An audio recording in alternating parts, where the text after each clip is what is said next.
Est-ce que vous me voyez bien? Je pense que c'est trop noir là. Pourquoi c'est noir comme ça? Ok, c'est bon, non? Attends, il y a la lumière. Bref. Et donc, chers camarades, on va écouter donc le porte-parole du gouvernement.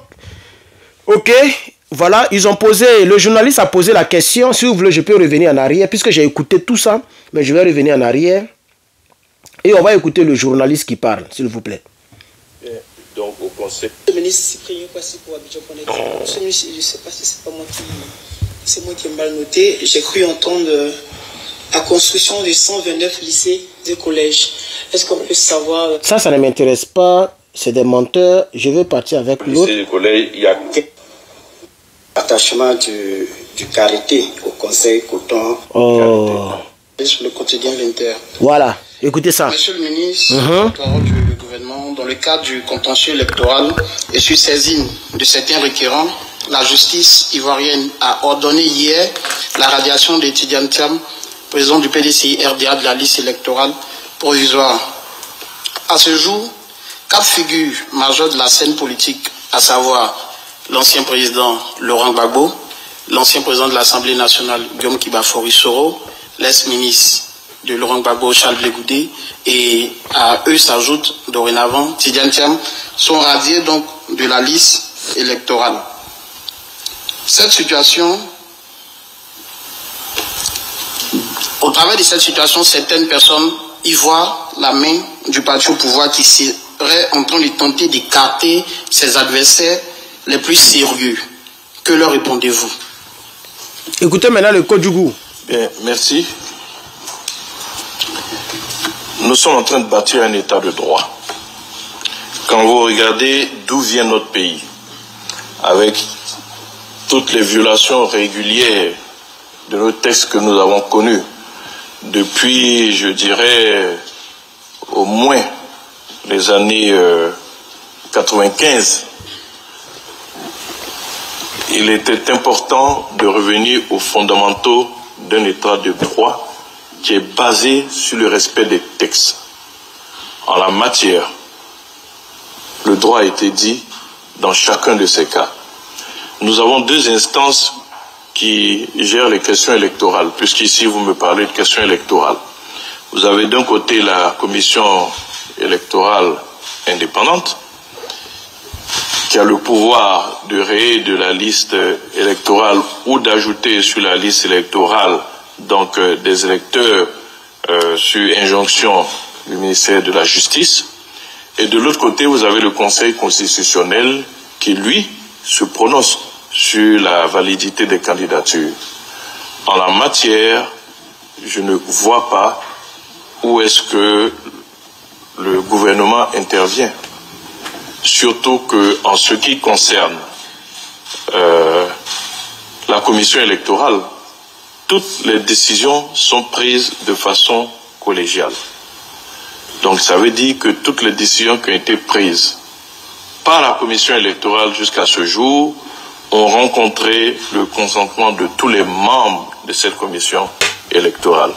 C'est facile donc de voir partout la main de l'État, mais je peux vous assurer que le président de la République est en train de réussir à construire l'état de droit qu'il veut que notre pays devienne.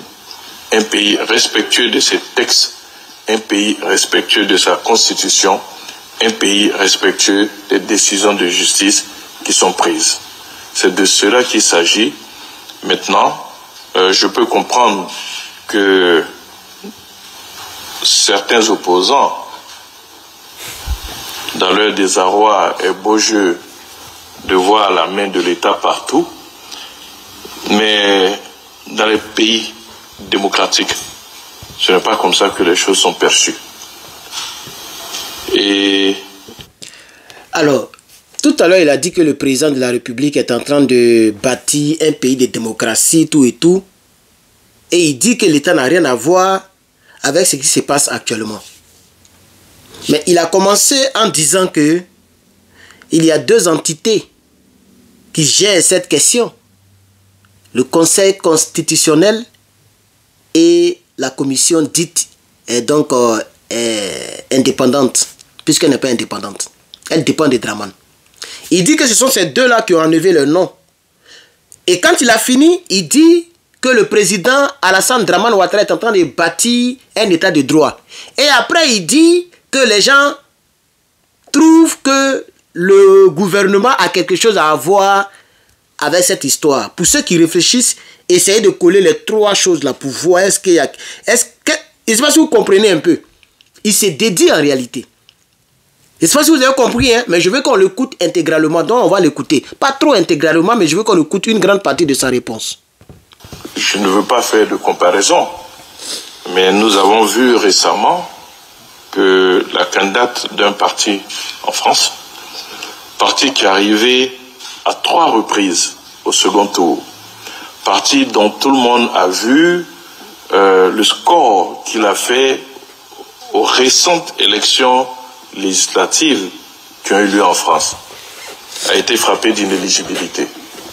Il y aura certes un appel, mais sans préjuger de ce que sera cet appel, s'il y avait des élections demain. Ce n'est pas du tout le même contexte, monsieur le rebelle. Ce n'est pas du tout le même contexte. Là-bas et ici, c'est très différent. C'est très différent. L'autre côté, on dit ils ont pris l'argent. Ici, c'est une histoire de quelqu'un n'est pas ivoirien. Pendant que celui pour qui tu parles là, mais c'est un voltaïque d'origine, il n'est pas ivoirien d'origine. Nous t'étais les armes là, toi tu ne pouvais pas parler comme tu parles aujourd'hui là. Mais c'est nous-mêmes on a cherché. C'est nous-mêmes nos parents qui vous ont aidé. C'est nos parents qui vous ont mis là où vous êtes là. À cause des intérêts personnels. Regardez comment le pays est dans la merde. Chers camarades, on continue la vidéo. En France, la dite candidate ne pourrait pas faire acte de candidature parce que frappée d'inéligibilité. Mais je ne crois pas que le citoyen français ait vu la main de l'État derrière cette décision. La démocratie, elle est une. On ne peut pas avoir une démocratie bonne pour les pays développés et puis une autre à géométrie variable que l'on voudrait que les pays sur le continent vivent. Nous voulons un État de droit. Nous voulons un État qui soit respectueux de ces textes. Et c'est en cela que vous avez remarqué, nous ne commentons pas de décisions de justice, nous les respectons.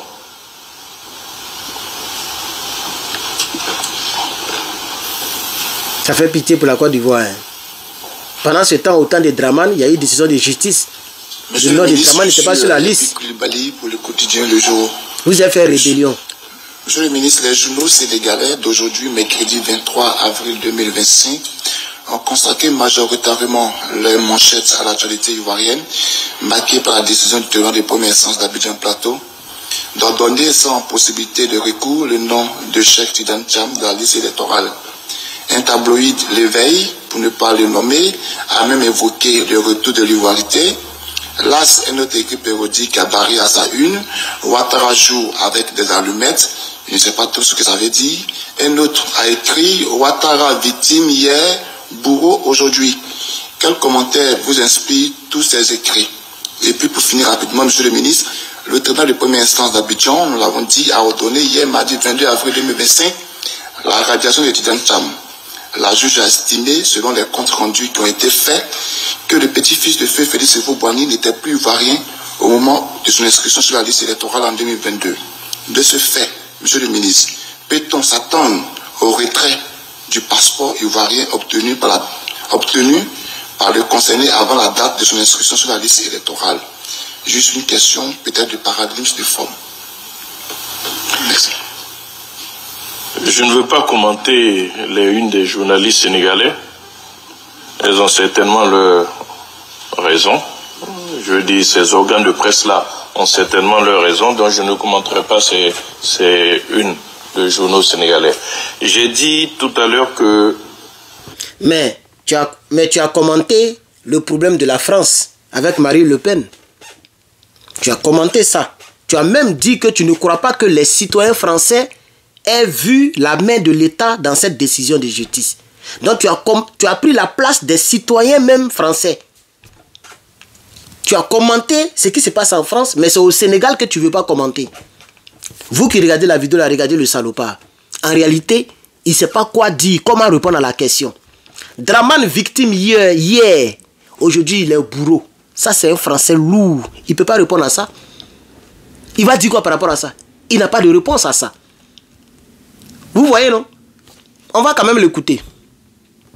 Nous sommes en train de consolider l'état de droit, que nous avons, je dirais, le droit de rêver pour notre pays. La juge a rendu une décision, nous la respectons. Cette décision s'appuie sur l'application de l'article 48, qui n'est pas sa première application dans notre pays, vous le savez. En 2011, on a eu le cas de ce que vous-même, la presse, avez appelé la jurisprudence Tioté, et personne dans notre pays ne peut remettre en doute les compétences du professeur Francis Vaudier en termes de droit, encore moins en termes de droit constitutionnel. C'est lui qui a rendu cet arrêté. Et tout le monde sait qui était cet éminent professeur dans notre pays. Donc c'est un texte qui a déjà connu une application. Il en connaît une autre aujourd'hui. Ce n'est pas que la seule application qu'il y a déjà eu, je veux dire avec le cas de la jurisprudence Tioté, dont nous respectons cette décision. Je ne veux pas faire de commentaires particuliers. Je veux juste inviter chacune et chacun à respecter les textes de notre pays. Et c'est comme ça que l'on construit un état de droit. En se conformant, je dirais donc, aux décisions de justice, en se conformant aux textes qui permettent le bon fonctionnement de ce pays. Je ne veux pas m'étendre plus longtemps sur ce dossier. Une décision a été rendue. Toutes les conséquences vont se suivre. Je n'ai pas entendu, en tout cas, que la justice, pour ce qui a été rendu dans la presse, avait exigé le retrait de certains documents, dont le passeport dont vous parlez. Mais si c'est une des conséquences, cette conséquence elle sera suivie des faits, bien évidemment. Mais je ne peux pas vous le dire parce que je n'ai pas eu accès à la décision de la justice. Je n'ai eu que les comptes rendus qui ont été faits donc, dans la presse. Quand nous aurons la décision de la justice, exactement comme l'arrêt du professeur Francis Vaudier a été rendu public, eh bien, en ce moment-là, on verra toutes les conséquences d'une telle décision.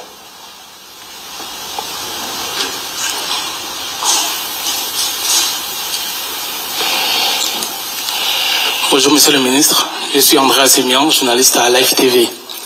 Dans son discours à la Nation le 31 décembre dernier, le chef de l'État a assuré que les élections présidentielles seront inclusives et apaisées. Aujourd'hui, plusieurs leaders de l'opposition ont été irradiés de la liste électorale. Est-ce que aujourd'hui le gouvernement peut garantir que cette élection présidentielle-là sera inclusive et apaisée? Merci. Vous n'avez certainement pas entendu le chef de l'État. Le chef de l'État s'est engagé à ce que les élections soient apaisées et démocratiques. C'est ce que moi j'ai entendu. Donc, quand le journaliste dit inclusif, là, c'est mauvais. Parce que vous savez que ce n'est pas les élections ne sont pas inclusives. Voilà. Vous, c'est démocratique et apaisé. Parce que votre démocratie, c'est d'utiliser la justice pour donc faire asseoir votre volonté. C'est ça la triste réalité. Voilà. Il faut répondre à la question du journaliste au lieu de traîner. Écoutez ce qu'il va dire. Hein. Et c'est là que je vais m'arrêter parce que la vidéo devait être très longue. Je ne veux pas que l'on fasse dire au chef de l'État ce qu'il n'a pas dit. Une fois de plus, votre question me permet de revenir au texte de notre pays. Ce n'est pas au chef de l'État de décider qui va à l'élection ou qui ne va pas. Il y a des organes qui existent pour cela. Il faut que l'on accepte de sortir de cette vision des républiques bananières. Je suis désolé si je suis dur avec mes mots, mais je ne vois pas d'autres mots. De républiques bananières où on croit que le chef de l'État décide tout, peut tout, c'est le tout-puissant, il a droit de vie et de mort sur ses citoyens, c'est lui qui dit ici tel peut être candidat, tel ne peut pas être candidat. Non. C'est vrai, c'est ce qu'il est. Je dirais, l'une des premières mission importante que le chef d'État s'est donnée, ça a été de mettre en place des institutions qui fonctionnent. Je vous ai dit ici une fois qu'aucun régime n'a mis en place autant d'organes de... Je vais m'arrêter là et tout à l'heure, dans quelques heures, je serai en direct pour réellement aller tout au long de la vidéo. Ok, mais il y a une partie que je voulais montrer que je n'ai pas réussi à attraper. Il a dit que si le président Laurent Gbagbo lance l'appel, ce n'est pas une mise en garde. J'ai même le test ici. Attendez, je vais voir si j'ai exactement le test. Je vais mettre le test ici et je vais vous prendre en direct dans quelques heures. Donc attendez, je vais mettre ça ici. Au cas où je n'ai pas pu faire le direct, il faut que ça soit dans cette vidéo. Voici ce qu'il a dit exactement. Il dit, si le président Gbagbo lance un mot d'ordre dans le sens de la paix et de la construction, il n'y aura aucun problème. Il n'y aura pas de problème. Mais aucun désordre ne sera toléré. Ce n'est pas une menace. On peut le considérer comme un conseil. Voici ce qu'il a dit. Ça veut dire, si un mot d'ordre est lancé, ils vont tirer sur les Ivoiriens, ils vont faire de mauvaises choses. Pour dire qu'il y a un désordre dans les rues, allez-y balayer. Tout ça pour effrayer le peuple de Côte d'Ivoire. Mais en 2025, ce qui sera, sera. De toute façon, la destinée de chacun est tracée par Dieu. La destinée de notre pays, la Côte d'Ivoire aussi, est tracée par Dieu. Dites ça à ce monsieur-là. Comme la vidéo est un peu longue et que c'est un préenregistrement, je vais donc tirer le frein à main. N'oubliez pas de passer vos commandes pour nos t-shirts de panafricanisme. Voilà, passez vos commandes. Et pour toutes les personnes qui aimeraient des t-shirts personnalisés, vous pouvez me faire signe. Je pourrai aussi imprimer vos t-shirts avec l'image de votre choix, le logo de votre choix, et vous le balancez. Comme l'a fait ce Burkinabé, dont je prends le t-shirt pour faire la publicité. Voici, j'ai tellement montré ça dans les vidéos qu'elle est chiffonnée. Il est chiffonné, je vais le repasser. Voici le t-shirt du monsieur. Il a imprimé, il m'a demandé d'imprimer le capitaine Ibrahim Traoré qui est donc au palais de Koulouba. Voilà, donc merci bien, chers camarades, chers amis, chers frères. Voilà, merci d'avoir regardé cette longue vidéo. Voilà, que Dieu aide la Côte d'Ivoire et que Dieu sauve l'Afrique. Je vous remercie. Famille, voici le jaune. Le jaune est sorti, chers camarades. Vous voyez comment c'est propre. Voilà, c'est moi-même que je travaille dessus. Vous voyez, donc on a imprimé là-dessus. On va imprimer les verres. Voici le verre que nous avons fait. Vous voyez comment c'est propre, chers camarades. Propre. Après, on va bien repasser ça. Voilà, voici d'autres qu'on a imprimés ici. Passez vos commandes, la famille. Merci de me soutenir. Herman le Patriote. C'est le combat que je fais comme ça. Vous voyez, tout ça, c'est des t-shirts. Tout là-bas, c'est des t-shirts. Tout ici, c'est des t-shirts. Passez vos commandes, chers camarades. Soutenez Herman le Patriote. C'est le combat. Voilà, c'est le combat. C'est le symbole du combat, chers camarades. Merci. Merci. Continuez de regarder la vidéo. Partagez, abonnez-vous. Atteignons les 200 000 abonnés. C'est Herman le Patriote. Je vous remercie.